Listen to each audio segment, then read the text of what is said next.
चिंतन सविकल्प समाधि कहलाता है अथवा निधिध्यासन कहा जाता है।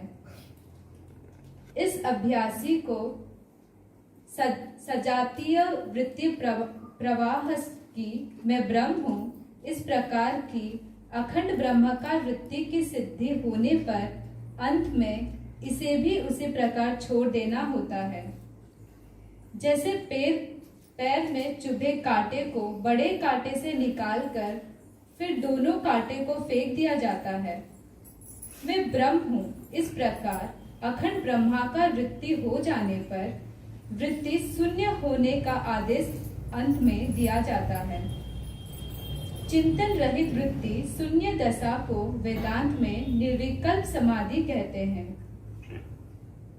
तात्पर्य यही है कि जब तक नया ब्रह्म जिज्ञासु साधक ब्रह्मनिष्ठ में दृढ़ नहीं होता है, तब तक उसे यह निधिध्यासन यानी सविकल्प समाधि अभ्यास बताया जाता है। तो जब तक मैं ब्रह्म हूँ इस तरह की पूर्ण निष्ठा जागृत नहीं होती है, तब तक उस नए साधक को यह निधिध्यासन यानी सविकल्प समाधि का साधन बताया जाता है कि यह मैं नहीं हूँ, यह मैं हूँ, यह मैं नहीं हूँ, यह मैं हूँ। जब ये पक्का हो जाता है तब फिर उसको यह चिंतन भी करना छोड़ दिया जाता है। देह भाव को मिटाने के लिए जीव भाव रटाया जाता है। जब जीव भाव पक्का हो जाता है तो जीव भाव को भी मिटाने के लिए ब्रह्म भाव रटाया जाता है, और जब ब्रह्म भाव भी पक्का हो जाता है तब फिर तुम्हारा ये ब्रह्म भाव भी हटाया जाता है, तब तुम्हारा शुद्ध निर्विकल्प स्वरूप ही रहता है। एवं जिज्ञासु को इसका अभ्यास करना भी आवश्यक है। तो जिज्ञासु को जो प्रथम अभी क्लास में शुरू हो रहे हैं उनको यह निध्यासन साधन करना कर्तव्य है, करना ही होगा, तभी वो इस ज्ञान को पाने के अधिकारी बन सकेंगे। अभेद अनुभव करने वाला ब्रह्मनिष्ठ ज्ञानी ब्रह्म चिंतन छोड़ अपने को अचिंत्य आत्मा स्वरूप जानता है एवं चिंता रहित हो जाता है। विदेह मुक्त के लिए तेजो बिंदु उपनिषद में यह घोषणा करते हैं, ब्रह्मो वाहं चिदेवाह मेवं वापि न चिन्तयते चिन्मात्रणैव यस्तिष्ठेय वैदहि मुक्त एव सः।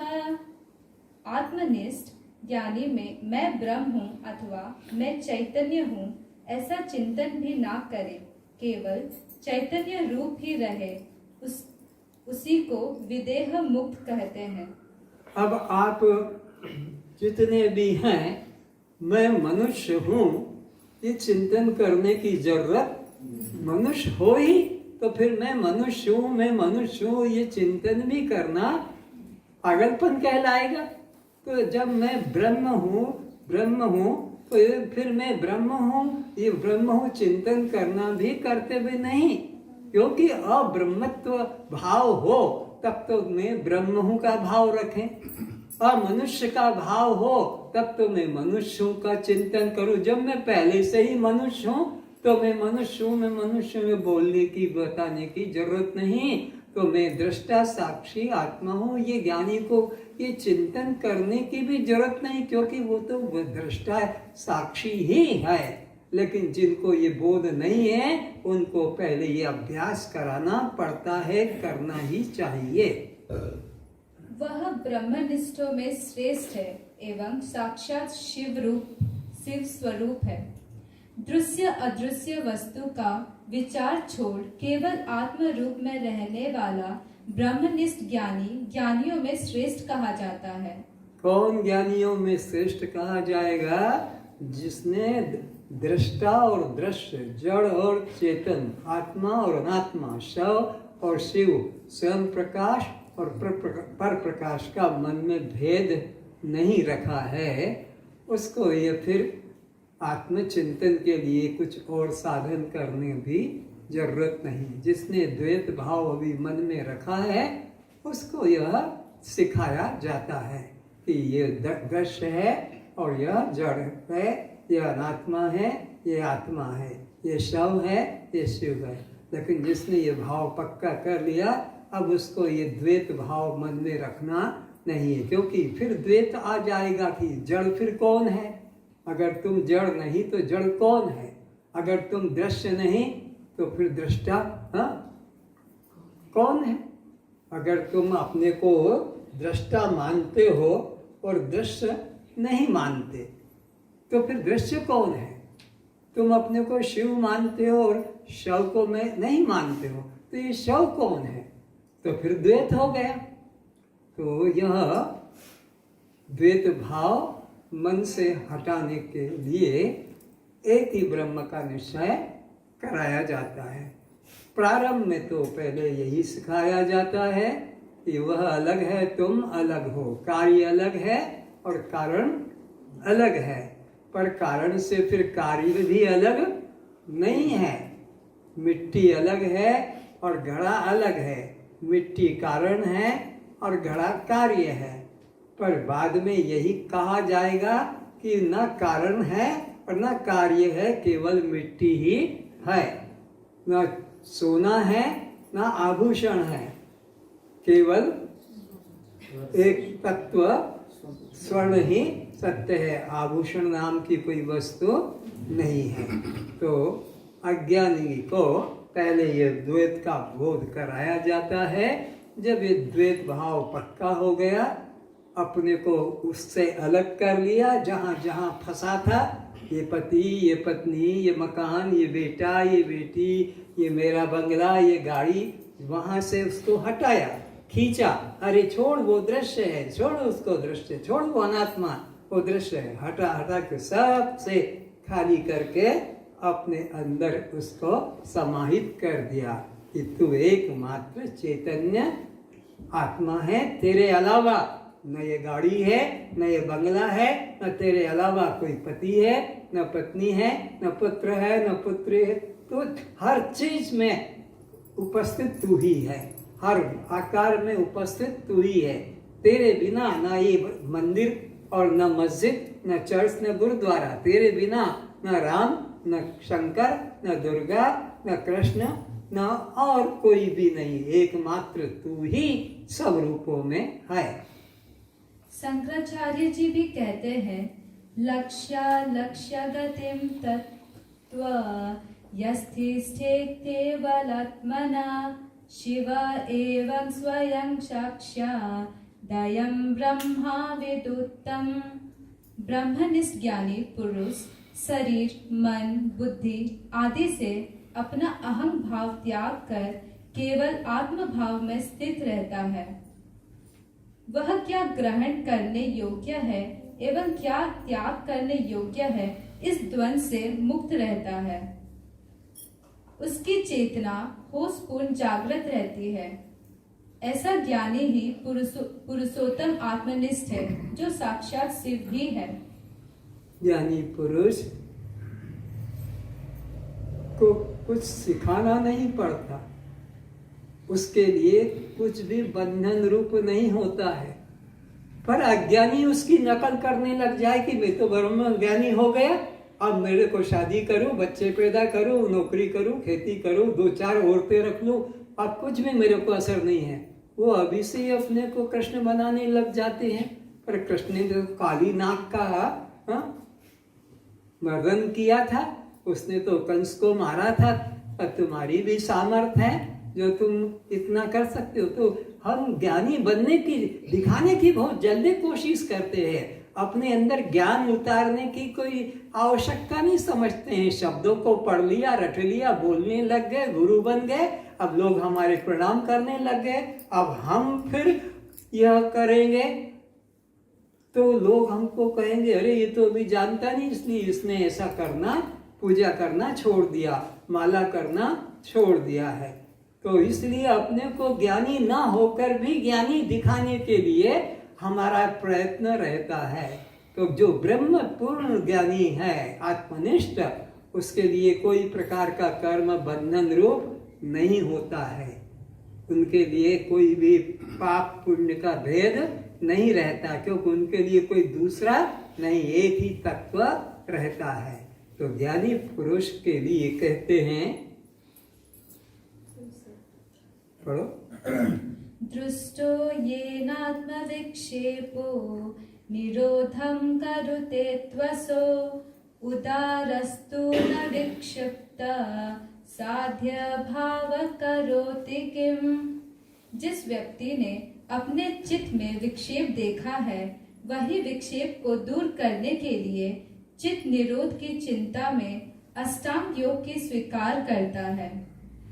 जिस आत्मज्ञानी के दृष्टि में संसार नहीं तो विक्षेप भी नहीं, विक्षेप नहीं तो उसे शांत करने हेतु चित्त निरोध करने का कष्ट उठाने की भी कोई जरूरत नहीं। तो जिस ज्ञानी के दृष्टि में संसार नहीं है, तो फिर उसका मन कभी चंचल हो ही नहीं सकता, और जब चंचल नहीं होगा तो मन को एकाग्र करने के साधन करने की भी उसको जरूरत नहीं रहेगी, क्योंकि उसकी दृष्टि में न संसार है, न चित्त है, और न उसको एकाग्र करने के लिए साधन की आवश्यकता है। अष्टावक्र जी कहते हैं कि जिस अज्ञानी को जगत एवं विषय सत्य लगते हैं, वही उन मिथ्या पदार्थों को पाने के लिए साधन करता है। कौन साधन करता है? जिस अज्ञानी को यह दृश्य पदार्थ सत्य और सुख रूप लगते हैं, वही उसको पाने के लिए साधन करता है। पर जिस ज्ञानी ने जान लिया कि यह संसार कैसा है, सीप में चांदी की तरह दिख रहा है या मरुस्थल में जल सरोवर की तरह दिख रहा है, पर ये दिख रहा है पर ऐसा है नहीं।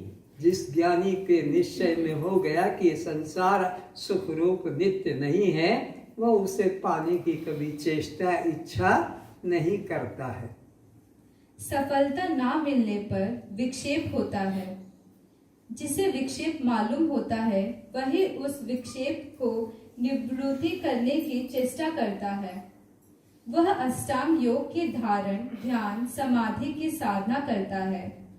जो द्वैत दर्शन से मुक्त हो गया है, जिससे सर्वत्र एक आत्म रूप ही दिखाई पड़ता है, उसका मनोनाश ही बना रहता है। तो जिस ज्ञानी की दृष्टि में एक चैतन्य के अलावा दूसरा कुछ भी नहीं है, उसका तो सब समय मनोनाश हुआ ही है। उसको अपने मन को एकाग्र करने के लिए ये ध्यान, धारणा, समाधि, आसन, प्राणायाम, प्रत्याहार, ये अष्टांग योग के साधन करने की कोई जरूरत नहीं। उसको कुंडलिनी जागृत करने के साधन की जरूरत नहीं। किसके लिए? जिसने एक ब्रह्म सिया राम मैं सब जग जानी और करहु प्रणाम जोरी जुग पानी, ऐसा जिसने अपने अंदर उस अखंड चैतन्य के प्रति अभिन्न भाव कर लिया है। अब उसके लिए कुछ भी अप्राप्य नहीं और कुछ पाने के लिए मन चंचल भी नहीं होगा। जैसे गोपियों के लिए जित देखूं तित श्याम ही श्याम, श्याम ही श्याम। अब उनका द्वैत भाव हट गया। पहले द्वैत भाव से शुरू हुआ था, आसपास गोपियां बीच में कन्हैया, आसपास गोपियां बीच में कन्हैया, आसपास गोपियां बीच में कन्हैया। और देखत देखत ऐसा देख कि मिट जाए द्वैत रह जाए एक। देखत देखत ऐसा देख, पहले तो देखो है? जित देखो तित श्याम मई, कब आएगी? आसपास गोपियां बीच में कन्हैया, आसपास गोपियां बीच में कन्हैया। पर देखत देखत ऐसा देख, मिट जाए द्वैत रह जाए एक। तो फिर एक तत्व रह गया। अब उसके मन में कुछ भावना ही नहीं जगेगी।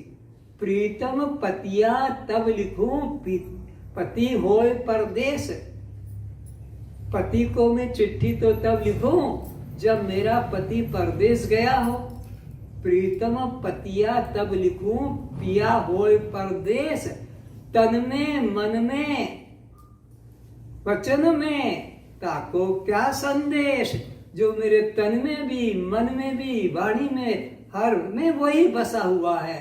तो उसके लिए मुझे कोई चिट्ठी लिखने की या पुकार करने की या ध्यान करने की या प्रार्थना करने की कोई जरूरत। प्रार्थना वो करे, ध्यान वो करे, चिंतन वो करे जिसका लक्ष्य या परमात्मा अपने से भिन्न या दूर हो।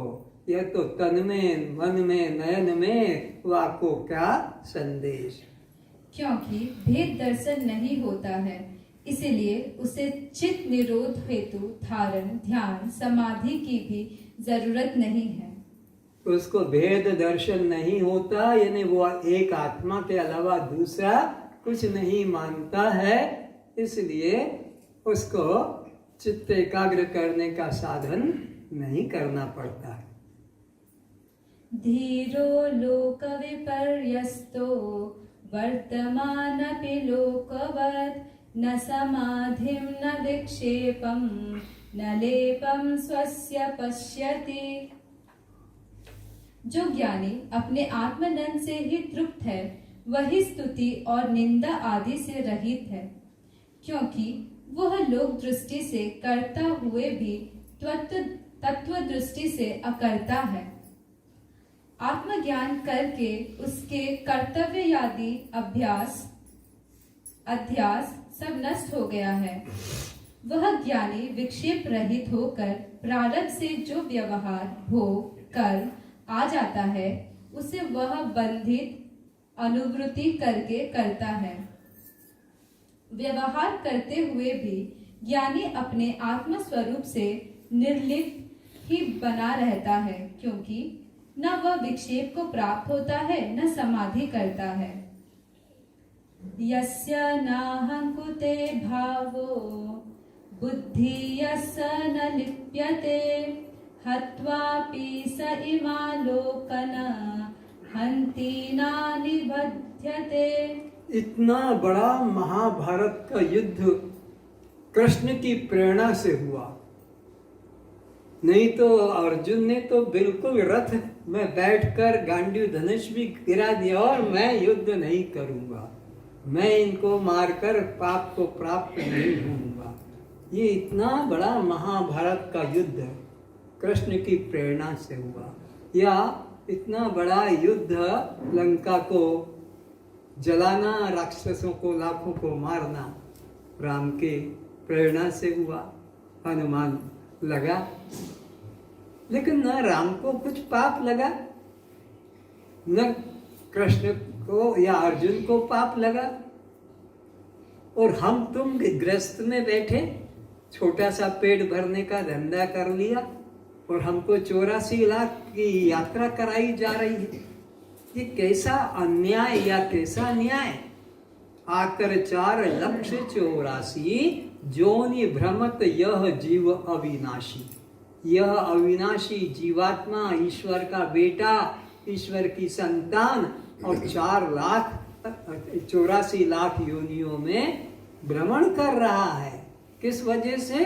पेट पालन करने में लगा है, बच्चे पालन करने में लगा है, बस इतना ही तो कर रहा है। और क्या कर रहा है? इससे ज्यादा तो कुछ नहीं कर रहा।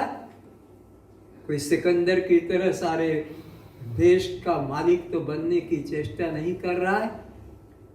तो इनको सजा और वो सजा से मुक्त अंतर क्या है कि हम लोगों के अंदर कर्ता अभिमान है।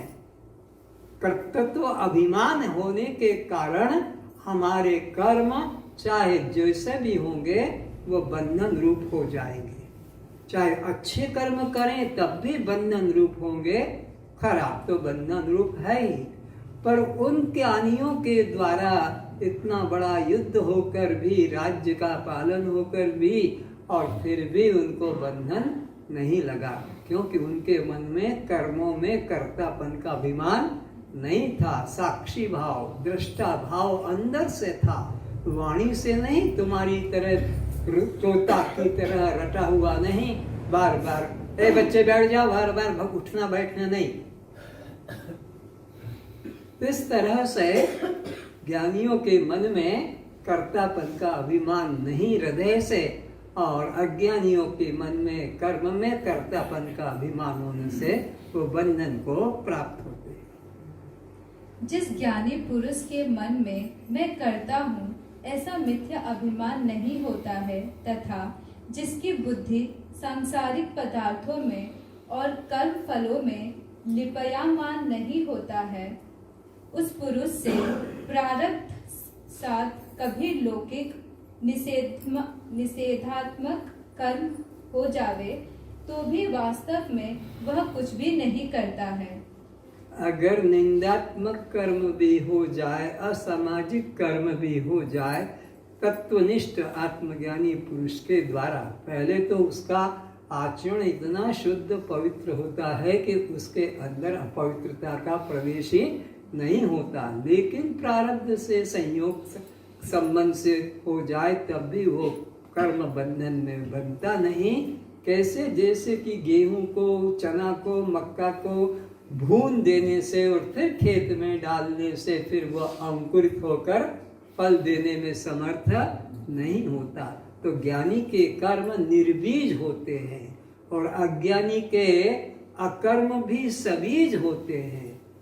अज्ञानी कुछ न करे तब भी वो फल को पाता है और ज्ञानी के कर्म होकर भी वो कोई फल को प्राप्त, क्योंकि उसके अंदर कर्म में कर्तापन का अहंकार नहीं होता है।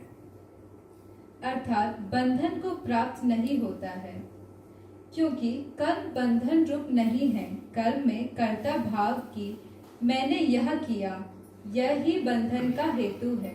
तो कर्म कभी बंधन रूप नहीं होता है, इस बात को समझ लें अच्छी तरह से। कर्म कभी भी किसी को बंधन रूप नहीं होता है। अगर कर्म बंधन रूप होता तो कोई भी आत्मा कभी भी मुक्त नहीं होता, क्योंकि जिसका जो स्वभाव होता है वह सदा रहता है। स्वभाव में कभी परिवर्तन नहीं होता। जैसे अग्नि का स्वभाव जलाना है, वो जलाना सदा रहेगा, चाहे वो छोटी से छोटी चिंगारी हो कि वो होली की तरह प्रदीप्त प्रज्वलित अग्नि हो। जलाना अग्नि का स्वभाव है, उसे बदला नहीं जा सकता। तो ऐसे ही आत्मा का कर्ता स्वभाव होता तो जब तक आत्मा रहेगी कर्तापन कभी हटेगा नहीं।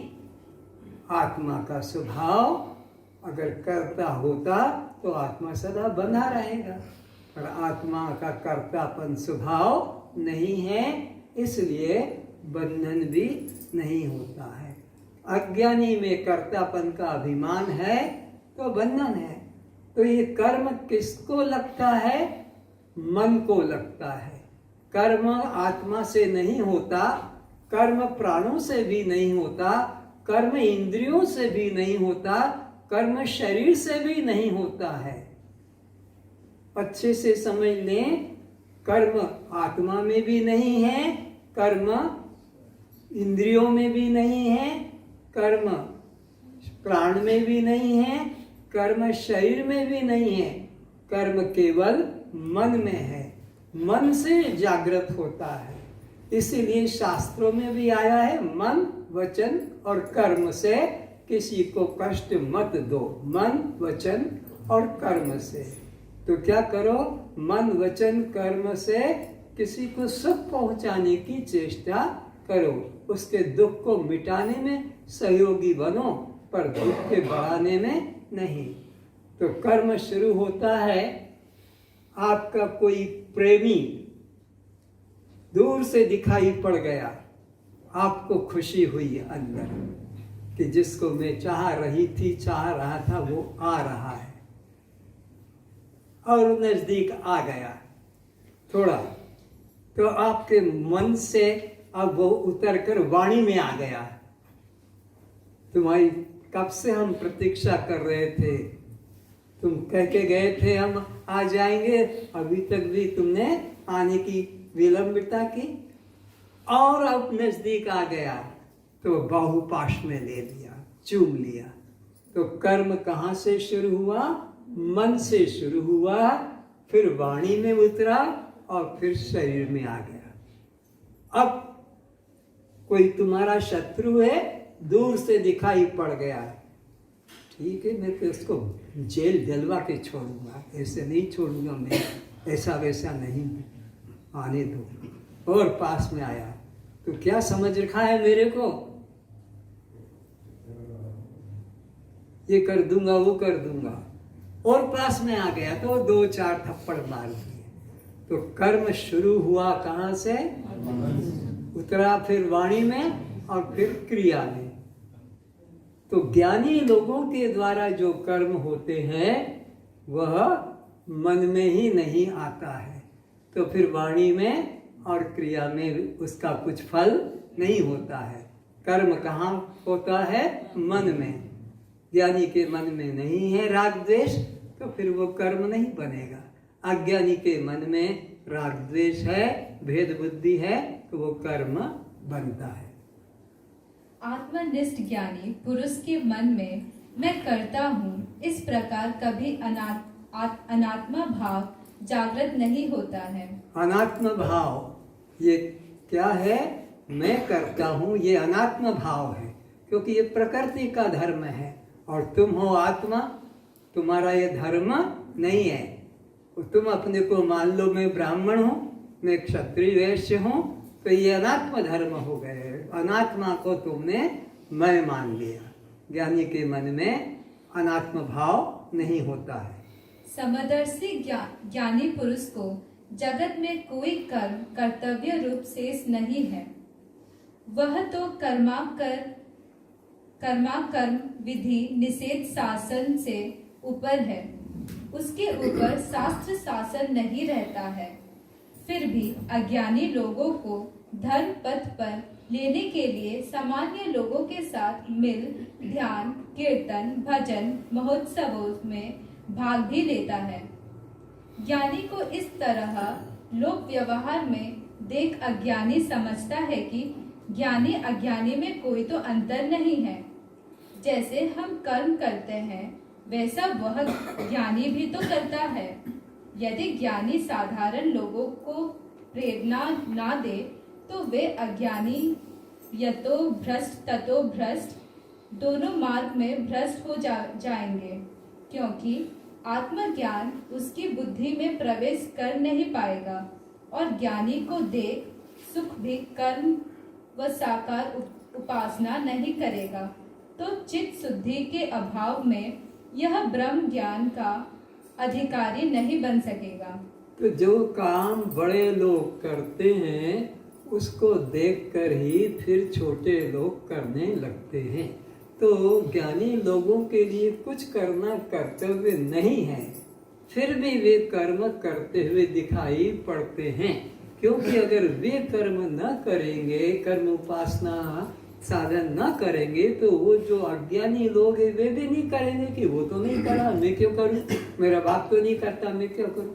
तो इसलिए बच्चों में आचरण ढालने के लिए माँ बाप भी मंदिर जाते हैं, बच्चों को ले जाते हैं, माँ बाप पूजा करते हैं, बच्चों को भी पूजा करने में लगाते हैं, क्योंकि अभी वो ज्ञान पकड़ नहीं पाएंगे, अभी वो ज्ञान के अधिकारी नहीं है। इसलिए उनकी बुद्धि को उस मार्ग पे लगाने के लिए ये साधन करते। उनको कुछ कर्तव्य नहीं है ज्ञानियों को, लेकिन अज्ञानियों को शिक्षा देने के लिए वो भी कर्म करते दिखाई पड़ते हैं। न मे पार्थ स्थिता कर्तव्यं त्रिषु लोकेषु किंचन नानावपमवाप्यं वर्तम एव च कर्मणि। हे आत्मन, मुझे तीनों लोकों में ना तो कुछ कर्तव्य है और ना मुझे अप्राप्त है जिसके प्राप्ति के लिए मुझे कुछ करना पड़े। फिर भी मैं अज्ञानी लोगों को कर्म में रुचि बढ़ाने हेतु कर्म में बरतता हूँ, क्योंकि हे आत्मन, यदि कदाचित मैं सावधान होकर कर्मों में ना बरतूं तो मुझे अकर्मी देख अज्ञानी लोग भी आलस्य परायण हो जावेंगे, क्योंकि साधारण मनुष्य सब प्रकार से श्रेष्ठ महापुरुष के आचरण को ही कर्तव्य अकर्तव्य में प्रमाण मानता है। बच्चा देखता है कि पिता सिगरेट पीता है, बच्चे से कहा बेटा कभी सिगरेट नहीं पीना। और एक दिन क्या हुआ, बाप के पास में माचिस नहीं थी सिगरेट जलाने के लिए, तो बेटे से कहा जा अंदर जाकर इसको सिगरेट को मुंह को जलाकर ला। तो वो बच्चा जाता है और जलाकर और उसको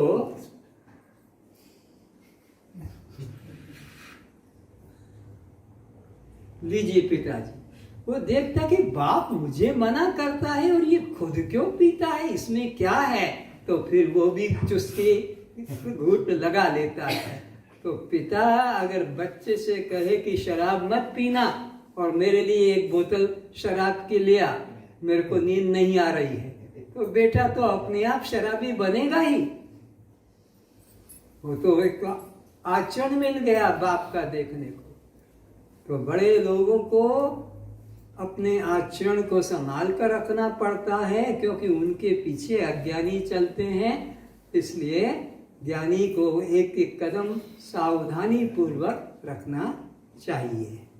भाव भावहीनो यस्तो प्रोनिर्वासन बुद्धः नैव किंचित् कुतं तेन लोकदृष्टय विकुर्वता। जो ज्ञानी पुरुष अपने पूर्ण आनंद आत्मस्वरूप के साथ एक ही भाव को प्राप्त हो चुका है, अब उसके जीवन में वह किसी प्रकार का अभाव अनुभव नहीं करता है।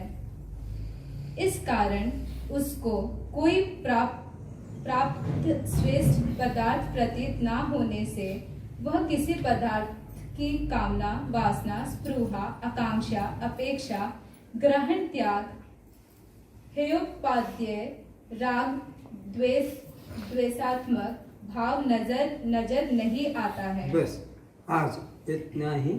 परम ब्रह्म गुरुदेव जो समझा रहे हैं, भजन निकालो।